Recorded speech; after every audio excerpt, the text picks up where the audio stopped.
అంతర్జాతీయ వేదిక ఐక్యరాజ్య సమితిలో పాకిస్తాన్ కు భారత్ మరోసారి చురకలంటించింది. భద్రతా మండలి వేదికగా పాక్ తీరును ఎండగట్టింది.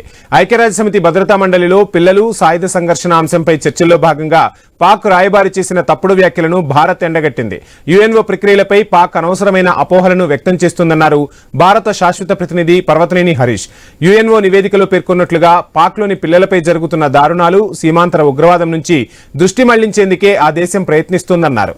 సిఏసి ఎజెండాను తీవ్రంగా ఉల్లంఘించే దేశాలలో పాక్ ఒకటని చెప్పుకొచ్చారు. పాక్లో ఉగ్రవాదం కారణంగానే ఆ దేశంలోని పిల్లలు చనిపోతున్నారని తీవ్ర ఆగ్రహం వ్యక్తం చేశారు.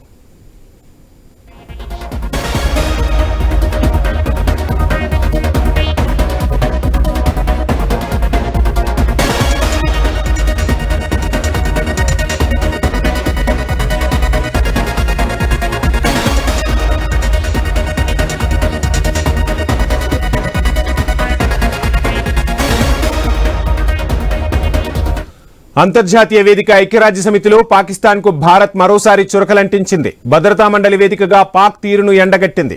ఐక్యరాజ్య సమితి భద్రతా మండలిలో పిల్లలు సాయుధ సంఘర్షణ అంశంపై చర్చలో భాగంగా పాక్ రాయబారి చేసిన తప్పుడు వ్యాఖ్యలను భారత్ ఎండగట్టింది. యుఎన్ఓ ప్రక్రియలపై పాక్ అనవసరమైన అపోహలను వ్యక్తం చేస్తుందన్నారు భారత శాశ్వత ప్రతినిధి పర్వతనేని హరీష్. యుఎన్ఓ నివేదికలో పేర్కొన్నట్టుగా పాక్లోని పిల్లలపై జరుగుతున్న దారుణాలు, సీమాంతర ఉగ్రవాదం నుంచి దృష్టి మళ్లించేందుకే ఆ దేశం ప్రయత్నిస్తోందన్నారు. సిఏసి ఎజెండాను తీవ్రంగా ఉల్లంఘించే దేశాలలో పాక్ ఒకటని చెప్పుకొచ్చారు. పాక్లో ఉగ్రవాదం కారణంగానే ఆ దేశంలోని పిల్లలు చనిపోతున్నారని ఆగ్రహం వ్యక్తం చేశారు.